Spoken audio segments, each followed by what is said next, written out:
Vous écoutez Alger Chaîne 3, le journal. Le journal de la mi-journée vous est présenté par Nariman Nouali. Bonjour Nariman.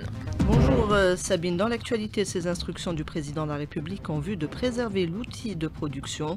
Nous suivrons la réaction du président du CREA. Nous reviendrons également sur les mesures prises dans le souci de préserver le pouvoir d'achat. La loi sur le commerce électronique sera révisée. L'objectif est de lutter contre l'informel et de sécuriser les opérations. En attendant, des précautions peuvent être prises. Les experts nous en parlent.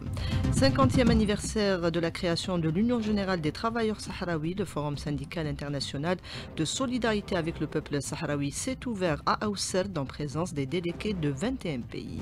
Situation au Proche-Orient avec cette nouvelle escalade sur le front libanais. La résistance accentue ses attaques en riposte à l'agression israélienne.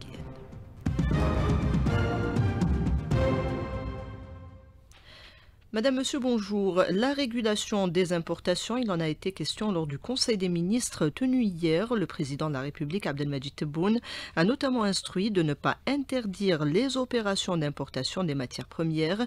Une démarche qui vise à préserver l'outil de production, y compris les industries vitales. Le président du CREA salue cette mesure. Kamel Moula, contacté par Sophia Boukercha.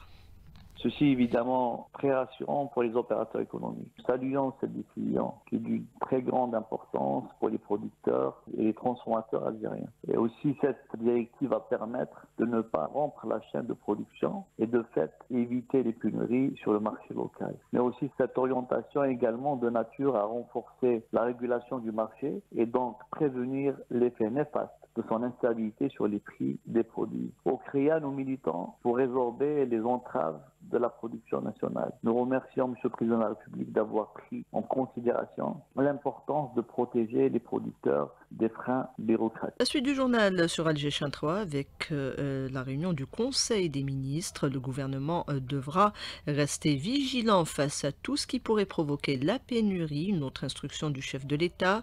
Le plafonnement des prix pourrait être appliqué si nécessaire aux produits de saison, notamment dans le souci de préserver le pouvoir d'achat du consommateur. Ibti Haladoun.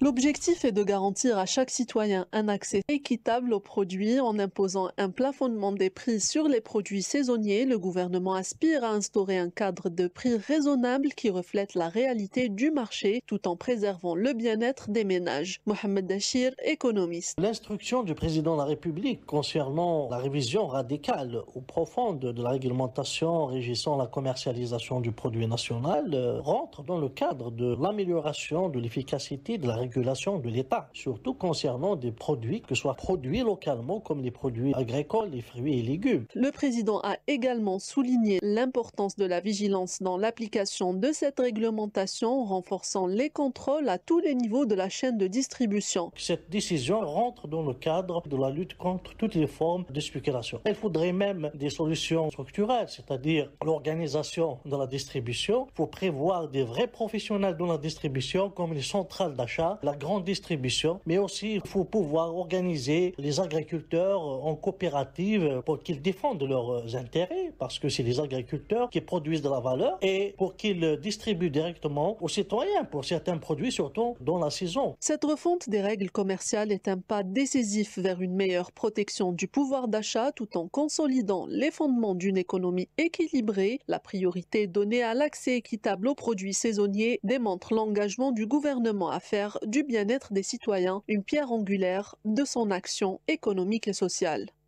La lutte contre les perturbations sur le marché nécessite des connaissances précises sur les besoins. Les données sont justement en phase d'actualisation, assure Kamal Khaddash, directeur de la coopération et des enquêtes spécifiques au ministère du Commerce.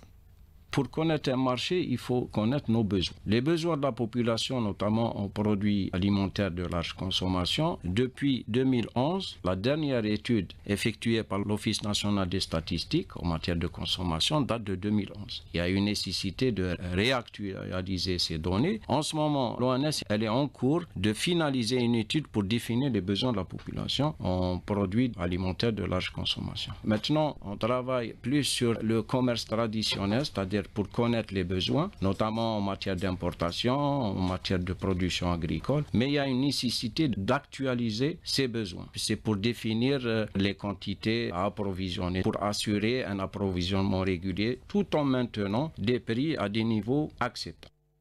L'invité de la matinale a par ailleurs affirmé que la loi relative au commerce électronique sera révisée dans le but de protéger et de préserver les droits du consommateur. Il répondait à Nariman Mendil. La loi 1805 relative au commerce électronique, c'est une loi qui a été promulguée depuis 2018. C'est vrai, l'évaluation de la mise en œuvre de cette loi a fait ressortir qu'il y a des manquements. Donc actuellement, au niveau du ministère du Commerce, il y a une commission intersectorielle qui a été installée, qui a été chargée de réexaminer cette loi pour la mettre à niveau, pour un meilleur renforcement de la protection du consommateur. Certains consommateurs se plaignent de ces transactions électroniques. Il faudrait définir la loi sur le commerce électronique, c'est-à-dire ceux qui exercent cette activité doivent s'inscrire au registre de commerce. Il y a des conditions. On a constaté qu'il y a un commerce électronique informel. Il y a des particuliers qui s'adonnent à cette pratique, ils proposent des produits sur les réseaux sociaux et le consommateur se fait arnaquer. Et on voit même des produits qui sont prohibés. Il y a des sites web qui exercent en toute légalité. Bon, je conseille aux consommateurs d'aller vers ce site parce qu'il y a un contrat. On protège le consommateur au même titre que le commerce traditionnel. Le commerce électronique offre plusieurs avantages. Il favorise le paiement électronique, plus pratique pour les commerçants et les consommateurs. Néanmoins, certaines précautions s'imposent. Sami Alloun.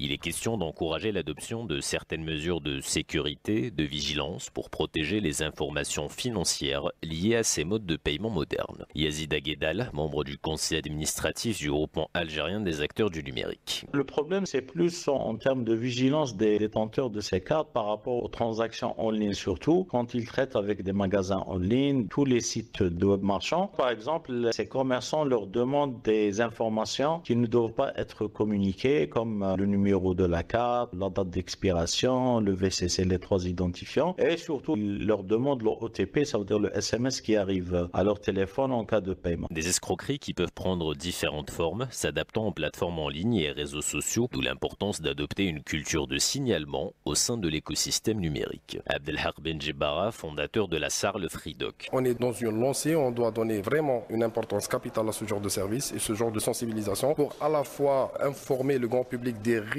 et des périls qu'on peut y avoir, arriver à faire comprendre l'importance de déposer plainte, de déclarer l'information et de se rapprocher le plus rapidement possible des services concernés. Des campagnes de sensibilisation ont lieu en ce sens pour attirer l'attention des utilisateurs sur les risques potentiels liés à l'utilisation des sites frauduleux afin de protéger au maximum les informations et identifiants, prévenir ainsi toute forme de fraude financière ou d'escroquerie en ligne tout en encourageant une vigilance accrue face aux arnaques numérique. Les étudiants et enseignants-chercheurs bénéficieront d'une bourse, ceux des 3 écoles du pôle universitaire de Sidi Abdallah, conformément à la décision approuvée en Conseil des ministres. Professeur Hassan Mahmoudi, directeur de l'École nationale supérieure en nanosciences et nanotechnologie du pôle de Sidi Abdallah, il est contacté par Maya Elkens. Cette initiative reflète la vision stratégique de l'État visant à encourager les compétences scientifiques jeunes et réaffirme son engagement à renforcer l'innovation et le savoir pour garantir la sécurité nationale de l'Algérie. À l'école, nous restons déterminés à accompagner et soutenir les esprits de demain dans le développement des sciences et des technologies au service des aspirations de notre nation. Les travaux du Forum syndical international de solidarité avec le peuple sahraoui ont débuté au camp des réfugiés à Ousserd, une occasion pour dénoncer l'harcèlement et la discrimination que vivent les Sahraouis dans les territoires occupés par le Maroc, selon Omar Abdeslam, président de l'Association des prisonniers et disparus sahraouis. Il est contacté par Lias Terrini. Il s'agit de montrer une fois de plus solidarité agissante de l'ensemble de la communauté syndicale à travers le monde, de soutien et de solidarité avec le peuple sahraoui et spécialement pour les travailleurs et travailleuses en mettant un accent spécifique sur la situation grave des travailleurs dans les territoires occupés qui vivent une situation de marginalisation et d'exploitation sans égale dont le but est d'obliger l'ensemble l'ensemble des populations à accepter le fait accompli colonial. La tenue de ce deuxième forum syndical, au moment où le peuple sahraoui acquiert de nouvelles victoires, notamment la décision, l'arrêt de la Cour européenne de justice.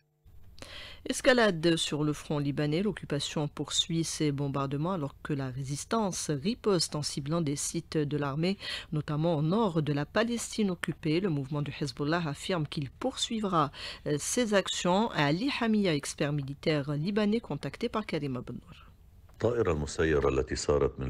Le drone lancé depuis le Liban a parcouru la distance de 70 km/h à la vitesse qui atteint le double de celle des avions Apache et a atteint son but sans être intercepté par le dôme de fer sioniste et a touché la maison de Netanyahou. C'est un avertissement que la résistance peut opérer et qu'elle est soudée et que ce qui viendra sera pire. Et Inch'Allah, l'ennemi sioniste sera vaincu. L'armée d'occupation continue par ailleurs son offensive dans le nord de Gaza. Elle cible une nouvelle fois les hôpitaux. Le point avec la journaliste palestinienne Fatana Tourabi. Il y a un manque terrible de carburant et de médicaments et pour sauver la situation, un appel d'urgence a été lancé par le directeur de l'hôpital Kamal Adwan pour arrêter la guerre. Le personnel médical se trouve obligé de traiter uniquement les cas les plus graves. Le massacre à Jabalia et Beit Lahia au nord de Gaza se poursuit. Il est difficile de retirer les victimes des décombres. Les chiens déchiquetent les corps de Shuhada carbonisés, des enfants, des femmes et des bébés. D'autres sont accrochés aux câbles électriques parce qu'il est impossible de les enterrer à cause de la guerre acharnée. Un témoignage recueilli par Karima Bennour. Gestion des déchets urbains, la création de centres d'enfouissement technique a permis de réduire le phénomène des décharges sauvages. C'est le cas à Tougourt, nous dit Amar Dafer. Les deux centres d'enfouissement technique créés dans le cadre de la stratégie nationale de la gestion intégrée des déchets ménagers ont pu réduire un tant soit peu les décharges anarchiques à travers la ville de Tougourt. Plus de détails avec Lamri Blabbas, le directeur de l'environnement à Tougourt. Notre wilaya a bénéficié de deux centres d'enfouissement technique. Il y a celui de Nezla. Au niveau de Nezla, actuellement, il reçoit les déchets collectés dans 13 communes, dans une moyenne qui dépasse les 100 tonnes par jour. Le deuxième, c'est celui de Tinassine. Il reçoit une quantité qui ne dépasse pas les 15 tonnes par jour. Toutefois, la gestion actuelle des déchets est confrontée au problème du manque d'équipement, nous dit M.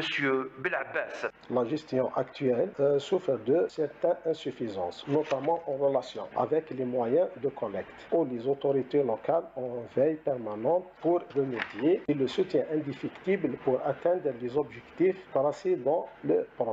Le citoyen est une partie prenante très importante dans cette dynamique. Et je profite de cette occasion pour les inviter de participer massivement dans le but d'arriver à l'objectif Tougourt plus propre. A noter qu'un concours du quartier le plus propre a été lancé par le Wali de Tougourt. De Tougourt à Mardafour pour Algéchin 3. Les amateurs d'astronomie seront servis dès ce soir et jusqu'à l'aube carrément, puisque les étoiles ou des étoiles filantes pourront être observées. Les explications de Dr Ahmed Grig Hassan, spécialiste en astrophysique. Il est joint par Hamid Belgassem. On est devant un autre phénomène céleste qu'on peut observer à l'œil nu. Comme chaque année, il s'agit des météores, c'est les étoiles filantes, c'est les bouts de lumière qu'on voit traverser le ciel. Et cette fois, il s'agit d'étoiles filantes de plus en plus nombreuses. Le phénomène se terminera le 7 novembre. Pour ce qui est de l'origine du phénomène, c'est la poussière qui a été laissée par les différentes traversées de la comète de Halley. La prochaine sera au mois de novembre, ça sera les Léonides.